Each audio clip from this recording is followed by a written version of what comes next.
দেশের 9টা রাজ্য এবং 3টে কেন্দ্রশাসিত অঞ্চলে চলছে ভোটার তালিকার বিশেষ নিবিড় সমীক্ষা বা এসআইআর এর কাজ। এর মধ্যে বেশ কয়েকটা রাজ্যে আবার 2026-এই রয়েছে বিধানসভা নির্বাচন। এই তালিকায় রয়েছে পশ্চিমবঙ্গ এবং তামিলনাড়ু। বুধবার 10ই ডিসেম্বর এসআইআর নিয়ে আলোচনা চলাকালীন কেন্দ্রীয় স্বরাষ্ট্রমন্ত্রী সাফ জানিয়ে দেন, যারা এসআইআর এর বিরোধিতা করছেন বিহারের মতো তারাও বাংলা ও তামিলনাড়ু থেকে সাফ হয়ে যাবেন। অমিত শাহকে বলতে শোনা যায়, রাহুল গান্ধীর হাত ধরে যদি আপনারা এসআইআর এর বিরোধিতা করেন তাহলে বিহারের মতন অবস্থা হবে আপনাদের, বাংলা ও তামিলনাড়ু থেকেও সাফ হয়ে যাবেন। এদিন শাহ বলেন, দেশে 2216 কিলোমিটার আন্তর্জাতিক বর্ডার রয়েছে। এর মধ্যে 1653 কিলোমিটার বর্ডার ঘেরার কাজ সম্পূর্ণ হয়ে গিয়েছে। শুধুমাত্র 563 কিলোমিটার বর্ডার ঘেরা সম্ভব হয়নি। কোথায় এটা বাকি রয়েছে? শুধুমাত্র বাংলাই এমন একটা রাজ্য। এরপরই তিনি তৃণমূলকে উদ্দেশ্য করে বলেন, রাহুল গান্ধীর নেতৃত্বে অনুপ্রবেশকারী বাঁচাও যাত্রা শুরু হয়েছিল, বিহারে সাফ হয়ে গিয়েছেন। আপনারাও যদি অনুপ্রবেশকারী বাঁচাবেন তাহলে ওখানে বিজেপির জয় নিশ্চিত। কি বলেছেন কেন্দ্রীয় স্বরাষ্ট্রমন্ত্রী অমিত শাহ, আসুন শুনি। कुल 2216 किलोमीटर बॉर्डर है। इसमें से 1653 किलोमीटर बॉर्डर बन चुकी है। अब 563 कहां बाकी रही है मान्यवर मालूम है? केवल और केवल एक राज्य बंगाल।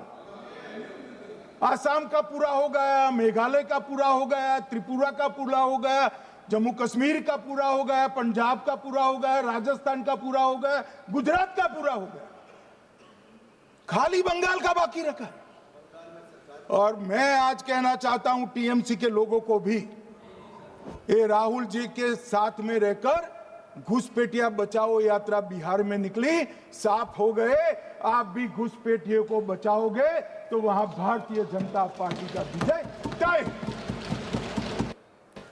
লোকসভার বিরোধী দলনেতা রাহুল গান্ধী ও কেন্দ্রীয় স্বরাষ্ট্রমন্ত্রী অমিত শাহ বুধবার 10ই ডিসেম্বর লোকসভায় শাসক বিরোধী শিবিরের এই দুই নেতার মধ্যে হাই ভোল্টেজ ড্রামার সাক্ষী থাকলো গোটা দেশ। বুধবার দেশের ভোটিং প্রক্রিয়ায় সংস্কার এবং স্পেশাল ইন্টেন্সিভ রিভিশন বা এসআইআর নিয়ে আলোচনা হয়। কার্যত বিরোধীদের দাবি মেনেই এই ইস্যুতে আলোচনায় রাজি হয় শাসক এনডিএ শিবির। এই বিষয়ে বলতে শুরু করেন কেন্দ্রীয় স্বরাষ্ট্রমন্ত্রী অমিত শাহ, কিন্তু এরপরই তাকে মাঝপথে থামিয়ে দিয়ে লোকসভার বিরোধী দলনেতা রাহুল গান্ধী দাবি করেন, আপনাকে আগে আমার প্রশ্নের জবাব দিতে হবে। মূলত ভোট চুরি ইস্যুকে হাতিয়ার করে রাহুল প্রশ্ন ছুড়ে দেন কেন্দ্রীয় স্বরাষ্ট্রমন্ত্রীর উদ্দেশ্যে। প্রসঙ্গত বলি, হরিয়ানা, মহারাষ্ট্র ও কর্ণাটকে ভোট চুরির অভিযোগ তুলে 3টে সাংবাদিক বৈঠক করেছিলেন রাহুল গান্ধী। সেই সাংবাদিক বৈঠকগুলো নিয়ে আলোচনার জন্য তিনি চ্যালেঞ্জ ছুড়ে দেন কেন্দ্রীয় স্বরাষ্ট্রমন্ত্রীকে। কি বলেছেন বিরোধী দলনেতা রাহুল গান্ধী, শুনবো। Actually, let us have a debate on my press conference. Yes. Let us go. Yes. Let us have very good idea. Let us have a debate on my press conference. Okay. Amit Shah ji, I challenge you. I challenge you to have a debate on the three press conferences. Yes. Please please please ठीक है, बैठ जाइए, please बैठ जाइए। माननीय please माननीय आपने बात करी प्लीज।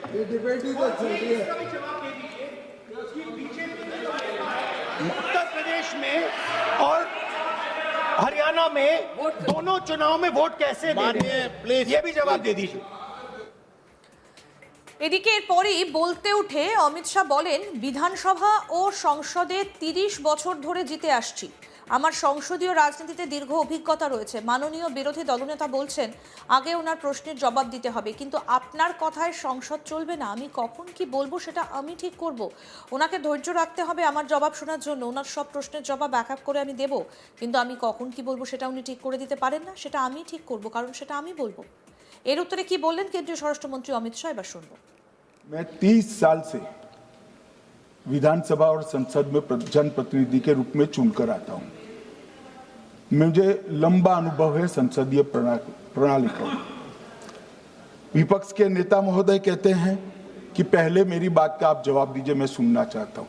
आपकी मुंसफी से संसद नहीं चलेगी। मेरे आप बोलने का क्रम मैं तय करूंगा। इस तरह से नहीं चलेगी संसद। मान्यवर, उनको धैर्य रखना चाहिए, उनको धैर्य रखना चाहिए मेरा जवाब सुनने का। इनकी एक एक बात का जवाब मैं दूंगा, मगर मेरे भाषण का क्रम वो तय नहीं कर सकते, मैं करूंगा, क्योंकि मैं बोल रहा हूं। এরপর ভোটাভুটি নিয়ে বলতে উঠে অমিত শাহ বলেন, বিরোধী দলনেতা ভোট চুরির কথা বলছেন, কিন্তু ভোট চুরি নেহেরু গান্ধী পরিবারের আমল থেকেই শুরু হয়েছিল। রাহুলকে আক্রমণ করে নেহেরু গান্ধী পরিবারকে বংশগতভাবে ভোট চোর বলেন শাহ। অমিত শাহ বলেন, রাহুল গান্ধী গত 5ই নভেম্বর একটা পরমাণু বোমা ফেলবেন বলে দাবি করেছিলেন।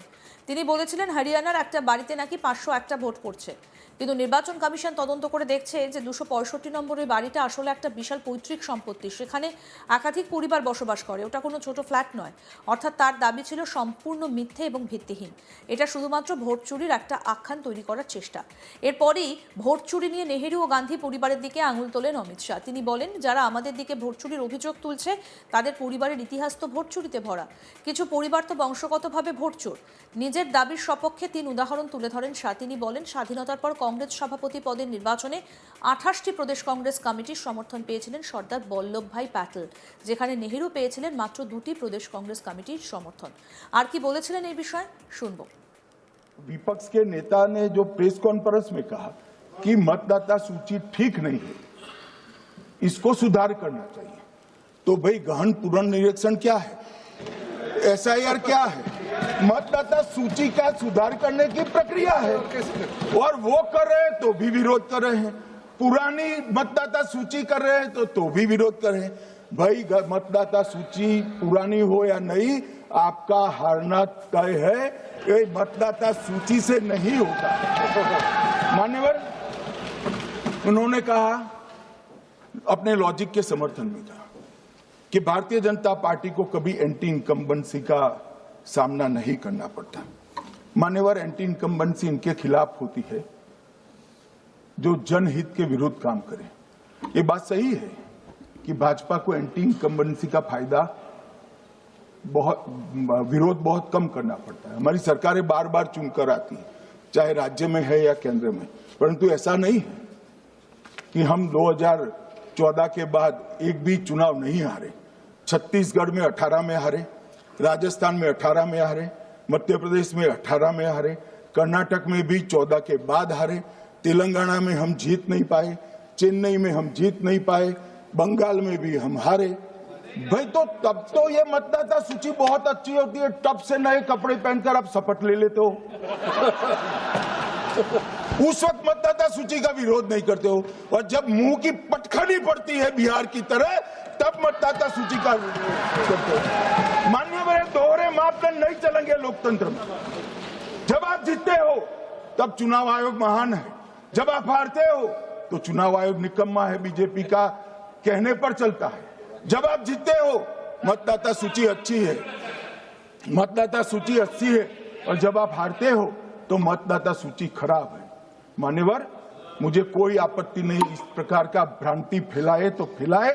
मेरा दायित्व है कि इस देश की जनता को एक ड्यूअल स्टैंडर्ड की जानकारी देना, जो मैं आज इस सदन में खड़े होकर दे रहा हूं। আরও আপডেট পেতে দেখতে থাকুন আজ তাক বাংলা। সাবস্ক্রাইব করুন, নোটিফিকেশন পেতে বেল বাটন অপশন প্রেস করুন।